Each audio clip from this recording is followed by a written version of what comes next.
Claudius Ptolemy was a Greek mathematician, astronomer, and geographer who lived in the 2nd century CE. In his work Geographia, Ptolemy included a map of the world, in which he placed the island of Taprobana at the center. Situated just 1 kilometer off the main road, referred to as the A9, between Kandy and Dambulla, lies a curious archaeological site in the district of Martalay.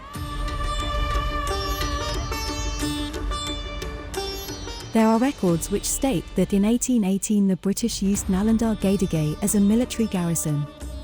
The history of the restoration of the site goes back to 1911, when H.C.P. Bell, the first archaeological commissioner of Ceylon, set a workforce to clear the area around.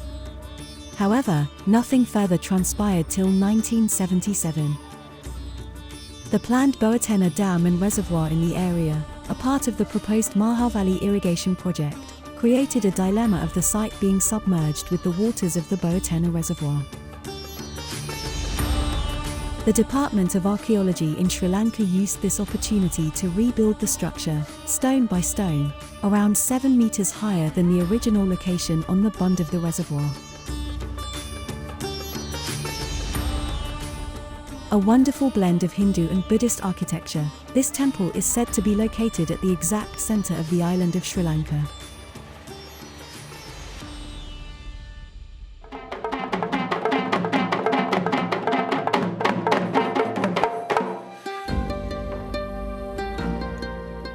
The entrance to the location is via a verdant, tree-lined drive. Just adjacent is the museum and a scattering of granite stones, which may have been sections of a boundary wall or other structures. Nalanda derives its name from the prestigious Buddhist university in Nalanda, India.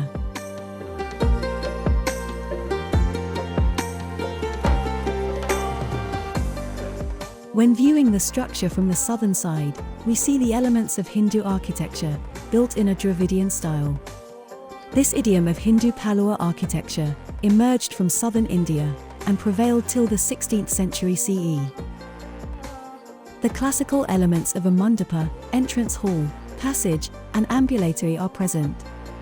It's presumed that Indian stonemasons were instrumental in fashioning the Hindu iconography we see on the walls. The word Gedige in Pali refers to a brick image house, sometimes with a vaulted roof. In this particular instance, very little is known about the construction, use, and history of this temple.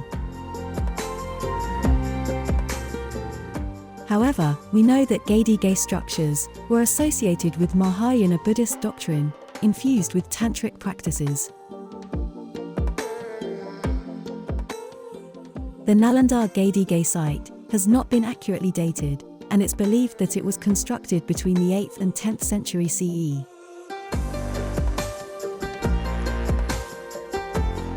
The southern side also has an image of the god of wealth, Kubera or Kuvera, imagery unique in Sri Lanka. The stone carving of the balustrades, architraves, and moonstone is essentially Sinhalese, but it is charmingly fused in various places, with elements clearly influenced by Hindu Dravidian architecture.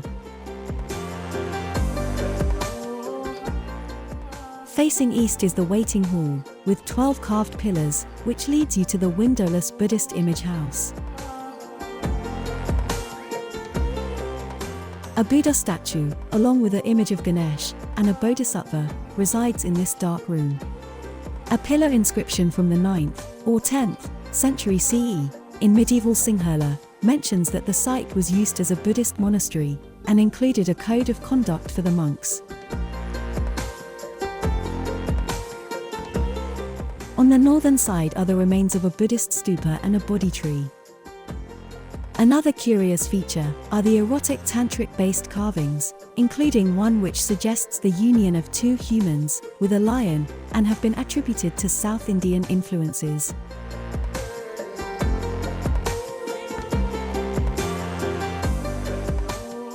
The site of Nalanda Gedige is an enigma in terms of the actual details of its construction and use. The exterior resembles a Hindu temple, while the inner sanctums have distinct Buddhist elements and motifs.